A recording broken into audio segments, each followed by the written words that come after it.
I've decided to rethink my outdoor kitchen space after a year and a half of using this. If you've watched one of my previous videos, right here where the fridge used to be, I did have a dishwasher on a stand because of clearance issues, but honestly, the height of that has just not been the most usable. We're getting ready to go on our first long trip of the year, and I'd like to make it a little better access. Also, in the past year and a half, honestly, these cabinets have been pretty worthless. Anything of any size I've tried to put in them, they're just not strong enough to really hold what I want. So I think I'm going to remove them. I'm going to try really hard to not damage them in any way in case I want to cut them down to size or repurpose them somewhere else.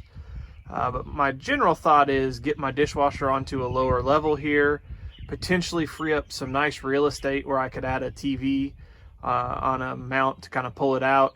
And then also mount some outside speakers in here as I'm doing on the other side on a different video project I'm working on. I am a bit of an audio nerd. So the first step of this whole thing was pulling this lamp down right here, and you can just grab it and kind of pull it down, and it's held in with these spring clips that just hold it in place up here. There's really nothing to it. And the reason that I did that is I knew that this was kind of a false bottom right here. And I stuck a boroscope up there, and of course you do attachment screws underneath here. So if I'm going to take this cabinet out, I have to remove this real thin piece right here, which I believe is essentially held in with little brad nails every so often along here. So that's going to start out with removing these trim pieces around here. Again, I'm going to try and be really gentle, see if I can save all these different pieces in case I change my mind on something, but we'll see how it goes. So if you've watched some of my previous videos, you remember my handy dandy nylon stick that we call a juicy stick in my field, which of course is just Japanese for nylon. But I slid it underneath there, and you can see that this little trim piece is just basically held on by these little headless nails, and you're able to pull the whole thing off without doing too much damage. So I really took my time with the long strip here. I didn't want it to crack in any way. And the real trick to this is to insert your little juicy stick or, whatever tool you want to use right at where the little headless nails are going through, and just be really patient and gentle with it. And it is possible to remove this whole trim piece without cracking it. Now, in order to get this false bottom off, what I'm actually going to end up doing, and this is a bit slow and maybe a bit obsessive for some, but I'm actually going to take needle nose pliers and pull each one of these headless nails out of here so that I can drop this whole piece without damaging it. Here's part of what is holding that false bottom in. It's these little 1-inch headless pins that they've shot in, but they also initially tacked it up with some staples. So as you start to pull this down, and I remove this switch to be able to get a finger up there, you're able to kind of pull it down, but you need to be gentle as you kind of pull those staples out as you work your way along here. But it will come down. It's really just about patience. Now I've got the full bottom part down, and all I did was just very slowly work my juicy stick along this bottom edge to pull down these staples, which of course don't really have any real force behind them. It's just all about doing it patiently. And now for the last part is they did do some staples in the back, so I'm going to have to reach my hand back there and just slowly pry that away from that bottom retainer piece. So here we are with it dropped all the way down. And again, I just kind of slid my juicy stick back there and just very gently just kind of pried out those little staples. Note that when you get this thing down, you will have to snip these two wires right here to be able to completely take this out because of the way that they constructed this through the light here. I'm going to leave myself plenty of wire because I may reuse this light, so you want to snip it as close as you can to these terminals right here. I'm going to take this board out and just pull out all these little staples on here just so that I don't have little jagged edges to cut myself. But now you can see up under here where the wiring comes through, and then we have access to the actual structural screws that are holding in the bottom of the cabinet base. I'm able to get it out here. Honestly, it looks pretty darn good. The worst issue is this, and this was actually damaged. It was already done before from where the shelf was so weak that it couldn't hold up a basic pot that I had in the cabinet, so that actually didn't even happen taking it out. Some key points that are a lot easier to see once it's out of here is there are these three that are kind of on the inner panel, and then you also got to look up top. There's a couple screws up top, right here and right here, here. So you got to feel around or use a flashlight, but honestly, really easy to take them out if you just take your time. I did put the stool here to be able to kind of support it as I kind of did one side and then worked my way around to the other. And of course, don't forget to fish out the wire in the end. So now I'm going to take a step back. You can see there's so much more to work with. I'm definitely going to be mounting some outdoor speakers out here, thinking about putting in a TV as well. And I may just cut the cabinet down and kind of shove it into that corner roughly where that stool is at. For a smaller cabinet for some storage, but then allows me to probably add in the dishwasher like I want and potentially another mini fridge. I've studied this for a bit, and what I've decided to do is to cut the cabinets down to a 2 cabinet instead of a 3 cabinet. And of course the advantage for that is now I've got room for the dishwasher, and then I've actually gone inside and measured the inside TV, and it's right at 35.75 inches wide. And so what that would allow me to do is actually mount the TV up here, get an outside TV that this thing didn't come with. I'll probably put it on a stand that can be moved up front also, just depending on how the campsite goes. But I'll be able to have 2 different cabinets and also have a nice entertainment area where I plan to mount those outdoor speakers and TV. So here's the cabinets taken out, and what I'm going to be doing is where I've removed that door, that's the entire section that I'm going to be taking off. So some really easy things is I'm just going to line it up exactly to right here. I just have to make a simple cut up to here. And of course, then cut the thinner sheets right here. I may try and cut this with a razor blade just to keep the edge looking really nice. To separate this trim piece that I want to reuse from the side, again, using my nylon stick right here, and I just worked its way in and slowly hammered it down in. And again, this thing is just held together with essentially staples. So I'm going to take those out, and when I put it back together, I'm actually going to use some brown colored screws. Doesn't bother me to see those faces and actually have it be a whole lot stronger. So I'm going to separate this trim panel off here, because then I want to basically chop it off from right here, cut this, and then that'll allow me to still have a nice 2 cabinet in there. Even though I may not use it as much, it'll be a whole lot stronger. Leave me room to mount a TV beside it and leave room for that dishwasher. I'll keep working on it and give some more updates.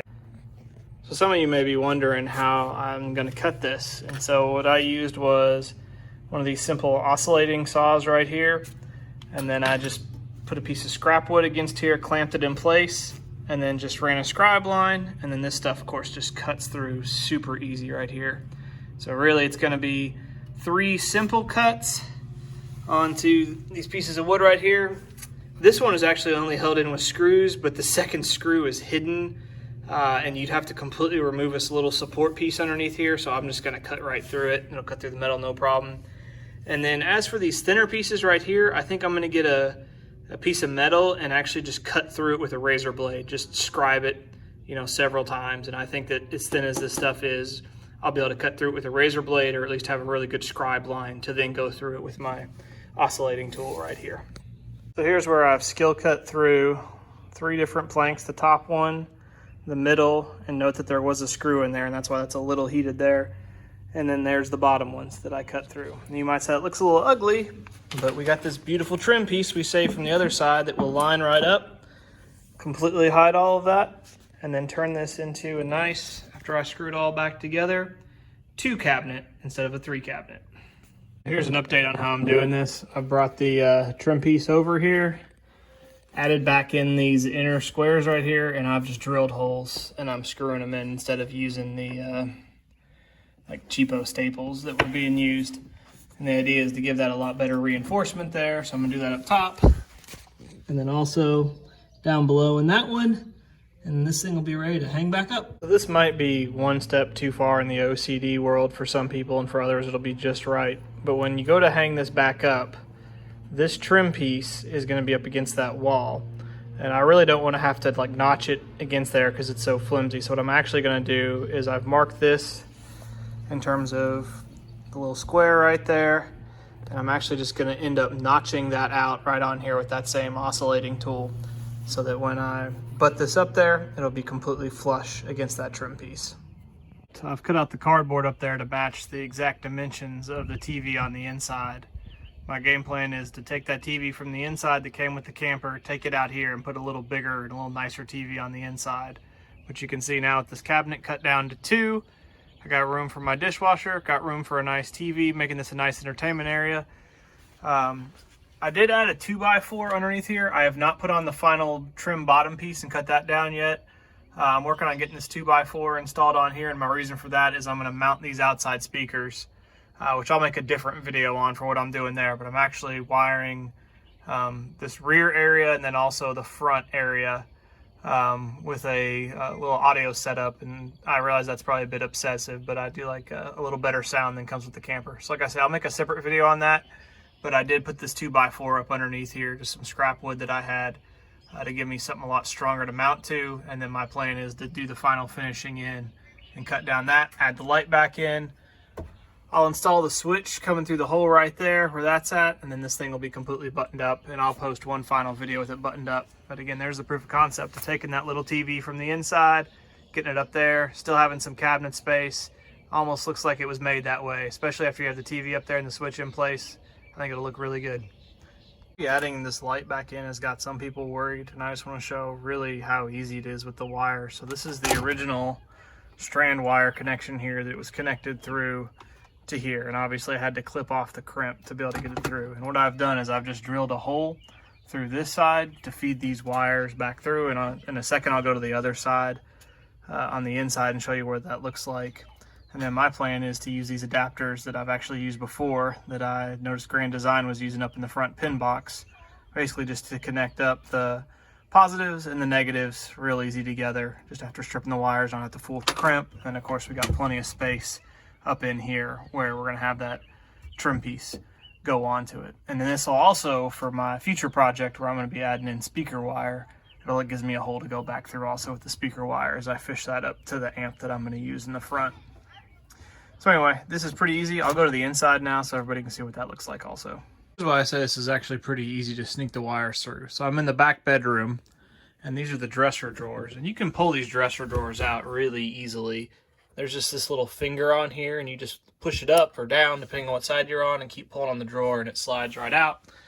As you can see here, I've slid out both the top and the bottom.